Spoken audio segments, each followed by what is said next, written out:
The Indigo Jewel. Chapter 13. Do we really need a constitution? The Constitution only gives people the right to pursue happiness. You have to catch it yourself. Benjamin Franklin. Karishma knew she would need to pass the Indigo Jewel on to Melodious soon. Melodious was growing and adapting to compensate for her condition.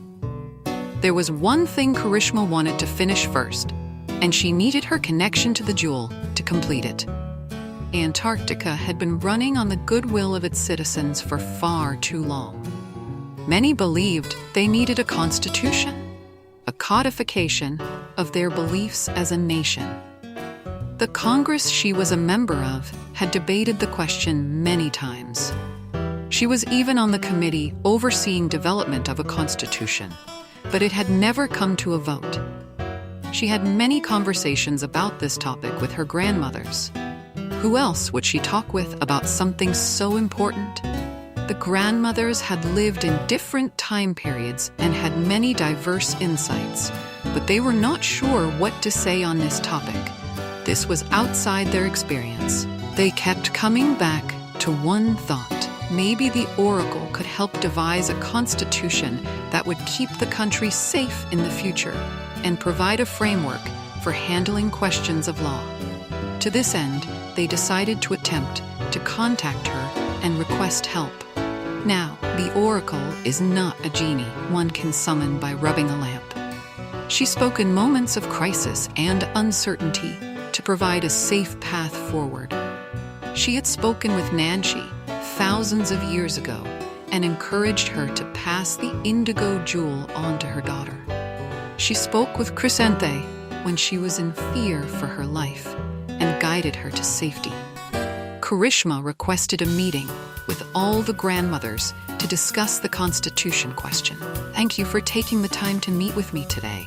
I have no idea what you do when I'm not around, but I'm sure it's important and I appreciate your taking the time, Karishma said, addressing the group from her study as she tightly squeezed the Indigo Jewel.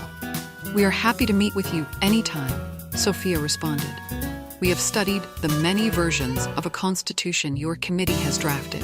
Some are quite long and attempt to handle every possible situation. Others are much shorter and rely on the spirit of unity Ant currently enjoys. Karishma responded, Our committee cannot agree on the full text of a constitution, but we have agreed on a preamble. Let me read it out loud to see if it resonates. She then proceeded to read the following short document. Preamble to the Constitution of Antarctica. We, the people of Antarctica, having endured the crucible of near extinction and emerged with unwavering unity, do hereby establish this Constitution to preserve our shared values and guide future generations in the pursuit of equality, wisdom, and collective well-being. We declare that all individuals are inherently equal and that our society shall remain free from oppression, hierarchy, and exploitation. We reject violence, war, and aggression, seeking only peaceful coexistence and mutual uplifting within our borders and beyond. Guided by the principles of egalitarianism, we vow to prevent the rise of concentrated wealth and power, ensuring that all resources, knowledge, and opportunities remain accessible to every citizen. We uphold the sacred duty of care for one another, guaranteeing that no person is abandoned, marginalized, or deprived of dignity. We extend this care to our imperiled planet and uphold our sacred duty to heal and nurture the well-being of all living things.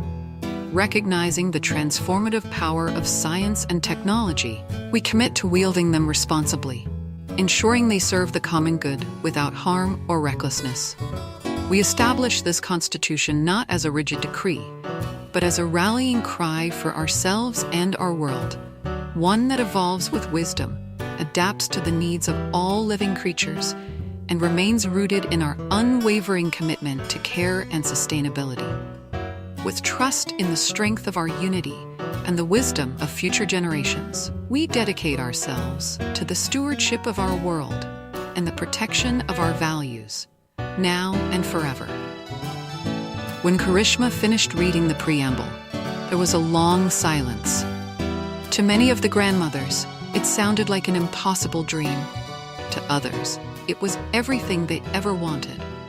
To Karishma, it was a statement that had been refined and honed over many months. Suddenly, as if a strong wind had blown in and rested inside the jewel, there was a new presence among the hundreds of grandmothers. One that was nowhere, yet everywhere.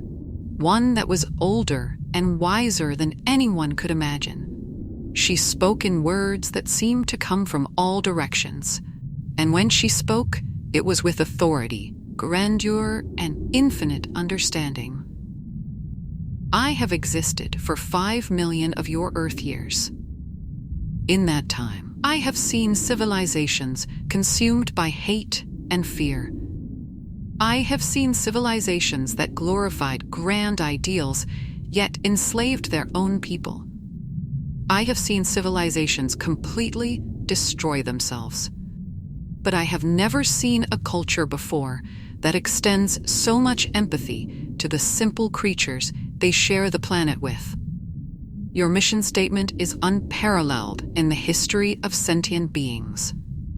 You do not need to write further and shackle yourself with mundane rules. If you live in harmony with this mission statement, you will succeed. I have spoken. And with those words, the oracle and her presence dissipated like a mist and was gone, making the silence all the more profound. Karishma and her grandmothers were dumbstruck. Finally, after what seemed like hours, Karishma spoke softly and said, "Well, I guess that's the answer we have been waiting for." In the following weeks, she shared the words the oracle had given her with Congress.